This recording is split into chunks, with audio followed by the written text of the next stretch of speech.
அனைவருக்கும் வணக்கம். இன்னைக்கு நிஃப்டி இன்ட்ராடேல எப்படி மூவ் ஆயிருக்கு அப்படின்னு சொல்லி பார்க்கலாங்க. அதுக்கு முன்னாடி முதல்ல நான் நிஃப்டியில் டே சார்ட்டில் இருக்கேன். நம்ம பாசிட்டிவ் டேஸாக நிஃப்டி எப்படி மூவ் ஆச்சு அப்படின்னு சொல்லி பார்க்கலாம். நீங்கள் பார்த்தீங்க அப்படின்னா நிஃப்டி ஒரு நல்ல டவுன் டோன்லேருந்து ரெக்கவர் ஆகி ஒரு புல்லிஷ் ட்ரெண்ட் ஃபார்ம் ஆகி அதுக்கப்புறம் அங்கே ஒரு இடத்துல ஒரு ஸ்ட்ரென்த் ஆகி திரும்ப சைட்வேஸ் மூவ் ஆகி அதுக்கப்புறம் டவுன் ட்ரெண்ட் போச்சு. ஓகேங்களா? இப்போ டவுன் ட்ரெண்டில் போன நிஃப்டி ஒரு பர்டிகுலர் லெவலில் சப்போர்ட் எடுத்து ரிவர்ஸ் ஆகிருக்கு. ஓகே, ரிவர்ஸ் ஆனது பார்த்தீங்க அப்படின்னா அதுக்கப்புறம் ஒரு லெவலில் உங்களுக்கு ரெசிஸ்டன்ஸ் ஃபார்ம் ஆகிருக்கு. அங்கேருந்து மார்க்கெட் வந்து பாஸ்ட் 1 வீக்காக சைட்வேஸில் மூவ் ஆகிருக்கு. இந்த 1 வீக்கில் பார்த்தீங்க அப்படின்னா உங்களுக்கு ஒரு பேட்டர்ன் ஃபார்ம் ஆகிருக்கு. அது என்னென்னு கவனிச்சு பார்த்தீங்க அப்படின்னா இந்த ஒரு பெரிய பேரிஸ் கேண்டில் வந்து அதுக்கப்புறம் நெக்ஸ்ட் டேல உங்களுக்கு பேரிஸாக மூவ் ஆன கேண்டில் ஒரு சப்போர்ட்ல வந்து திரும்ப ரிவர்ஸ் ஆகி நல்ல ஒரு புல்லிஷ் ஃபார்மேஷன் இருக்கு. ஓகே, புல்லிஷாக ஃபார்ம் ஆனது திரும்ப அவங்க வந்து ரிவர்ஸ் ஆகி ஒரு ஸ்மால் புல்லிஷ் கேண்டில் க்ளோஸ் ஆகிருக்கு. அடுத்த நாள் பார்த்தீங்க அப்படின்னா திரும்ப மறுபடியும் உங்களுக்கு ஒரு கேப்பை ஓப்பன் ஆகி ஆனால் பேரிஸில் மூவ் ஆகிருக்கு. இருந்தாலும் திரும்ப அங்கே பேரிஸில் மூவ் ஆனது வந்து ரிவர்ஸ் ஆகி மறுபடியும் நல்ல ஒரு புல்லிஷ் ஃபார்மேஷன் ஆகி இந்த ரெட் கேண்டலுக்கு நேர்லையாக உங்களுக்கு வந்து நிஃப்டி மூவ் ஆகிருக்கு. ஓகேங்களா? அந்த ரெசிஸ்டன்ஸை டச் பண்ணிருக்கு. இப்போது அதே மாதிரி அடுத்த நாள் நீங்கள் பார்த்தீங்க அப்படின்னா இங்கே ரெசிஸ்டன்ஸ் ஜோன் ஆகிட்டா அடுத்த நாள் உங்களுக்கு ஒரு கேப்பை ஓப்பன் ஆனது அங்கேருந்து அப்படியே ரிவர்ஸ் ஆகி உங்களுக்கு பேரிஸில் க்ளோஸ் ஆகிருக்கு. ஓகே, அதுக்கு அடுத்த நாளும் உங்களுக்கு அப்லேருந்து நல்லா டவுனில் மூவ் ஆகிருக்கு. அந்த பெரிய ரெட் கேண்டலுடைய சப்போர்ட் ஜோன் வரைக்கும் நல்லா மூவ் ஆகிருக்கு. ஓகே, திரும்ப மறுபடியும் உங்களுக்கு என்ன ஆயிருக்கு, உங்களுக்கு ஒரு மார்க்கெட் இந்த இடத்துல அதாவது ஒரு கேப் ஓப்பன் ஆகிருக்கு. ஒரு ஸ்மால் கேப் ஓப்பன் ஆகி அங்கேருந்து பாசிட்டிவாக மூவ் ஆகிருக்கு. அதுக்கப்புறம் மறுபடியும் அது ஃபெயிலியர் ஆகி அந்த ரெசிஸ்டன்ஸ் வந்து ரிவர்ஸ் ஆகி மறுபடியும் க்ளோஸ் ஆகிருக்கு.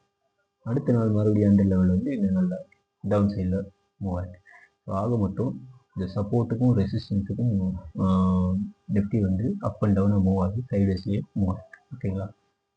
ஸோ இந்த பேட்டர்ன் புரிஞ்சிருச்சு அப்படின்னா நம்ம வந்து எப்பப்போல்லாம் இங்கே வருதோ அங்கேருந்து நம்ம தைரியமாக கான்ஃபிடென்ட்டாக ஒரு கால் ஆப்ஷன் வாங்கி ஹோல்ட் பண்ணியிருக்கலாம். எப்பப்போல்லாம் அந்த ரெசிஸ்டன்ஸ் வருதோ அப்பப்போல்லாம் ஒரு புட் ஆப்ஷன் வாங்கி ஹோல்ட் பண்ணியிருக்கலாம். இந்த இடத்துல பார்த்தீங்க அப்படின்னா இங்கேயும் வந்து உங்களுக்கு கால் ஆப்பர்ச்சுனிட்டி தான். ஏன்னா இந்த லெவல் வரைக்கும் போக வேண்டியிருக்கு. அதனால இந்த இடத்துல கால் ஆப்ஷன் எடுத்துக்கணும். இந்த 2 நாளும் நல்ல ஒரு ப்ராஃபிட் புக் பண்ணியிருக்கீங்க. அதுக்கடுத்து இங்கே பேரிஸ் இங்கேயும் நல்ல ஒரு ப்ராஃபிட், இங்கேயும் வந்து உங்களுக்கு நல்ல டவுனில் மூவ் ஆகிட்டு அதுக்கப்புறம் தான் புல்லிஷில் முடிஞ்சிருக்கு. இன்கேஸ் ஈவன் இது கேப் கேண்டிலாக இருந்தாலும் உங்களுக்கு இந்த லெவல் வரைக்கும் மூவ் ஆகிருக்கு. ஓகே, அந்த சப்போர்ட் ஜோனுக்கு அப்புறம் தான் உங்களுக்கு ரிவர்ஸ் ஆகிருக்கு. ஸோ மறுபடியும் பார்த்தீங்க அப்படின்னா அந்த ரெசிஸ்டன்ஸ் ஜோன் வரைக்கும் மூவ் ஆகிருக்கு. அதுக்கப்புறம் ரிவர்ஸ் ஆகிருக்கு. ஸோ இந்த இடத்துல இங்கே வந்ததுக்கப்புறம் ஒரு பேஸ் ஆப்பர்ச்சுனிட்டிஸ் கொடுத்துருக்கு. நீங்கள் மறுபடியும் அடுத்த நாளும் நல்ல பேஸ் ஆப்பர்ச்சுனிட்டி கொடுத்து அதுக்கப்புறம் ரிவர்ஸ் ஆகி புல்லிஷ் ஆகுது. ஓகேங்களா? ஸோ இந்த பேட்டர்ன் தெரிஞ்சு அப்படின்னா நம்ம வந்து புல்லிஷ் சைடா பேஸ் சைடா அப்படிங்கிறத சூஸ் பண்ணணும். சரி, ஓகே. ஸோ இதை பேஸ் பண்ணி இப்போ இன்னைக்கு 5 மினிட் சார்ட்டில் நிஃப்டி எப்படி மூவ் ஆகிருக்குன்னு சொல்லி பார்க்கலாங்க. ஸோ பாருங்கள், இன்னைக்கு நிஃப்டி நல்ல ஒரு கேப் டவுன் ஓப்பனிங். ஆனால் உங்களுக்கு அந்த சப்போர்ட் ஜோனில் இருந்தனால அங்கேருந்து மெதுவாக ஸ்லோவாக மூவ் ஆகி உங்களுக்கு வந்து எக்ஸ்பெக்ட் பண்ணாத அளவுக்கு நிஃப்டி வந்து மூவ் ஆகிருக்கு. ஓகேங்களா? அதை எக்ஸ்பெக்ட் பண்ணதை விட நமக்கு நல்ல ஒரு ப்ராஃபிட் இன்னைக்கு கிடைச்சிருக்கும். 23,400 உங்களுக்கு ரிவர்ஸ் ஆகிடுது. பட் இந்த கேண்டில் வந்து ஃபாஸ்ட்டாக ரிவர்ஸ் ஆகிருக்கு. ஓகேங்களா? 5 மினிட்ஸ் கேண்டில், அதுக்கப்புறம் ஒரு ஸ்மால் ரெட் கேண்டில் நம்ம இந்த இடத்துல வெயிட் பண்ணியிருந்தாங்க கூட இந்த கேண்டிலுமே ஈவன் விட்டுருந்தாங்க கூட ஆஃப்டர் 15 மினிட்ஸில் உங்களுக்கு ஒரு என்ட்ரி கிடைச்சிருக்கு, பிரேக் அவுட் ஆகிருக்கு. அங்கேருந்து பார்த்தீங்க அப்படின்னா 23,500 23,650 வரைக்கும் சரி, அதுக்கப்புறம் என்னென்ன மூவ் ஆகிட்டு அந்த இடம் வரைக்கும் மூவ் ஆகிட்டு ஒரு டவுன் வந்துட்டு, ஏன்னா அந்த கேப் ஃபுல்லாக இருக்குது. அந்த கேப் டவுன் வந்தது, அந்த கேப்லாம் ஃபில் ஆகி அதையும் பிரேக் டவுன் ஆகி ஒரு லெவலில் உங்களுக்கு கீழே வந்துருக்கு. ஓகேங்களா? திரும்ப மறுபடியும் உங்களுக்கு 23,700 வரைக்கும் மூவ் ஆகிருக்கு. பட் நமக்கு இந்த லெவலில் வந்து ஒரு நல்ல ஒரு ப்ராஃபிட் கிடைச்ச ஒரு நெக்ஸ்ட் பண்ண ப்ராஃபிட்.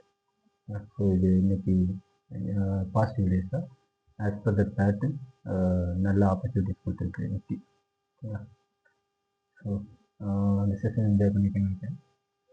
Thanks for everyone.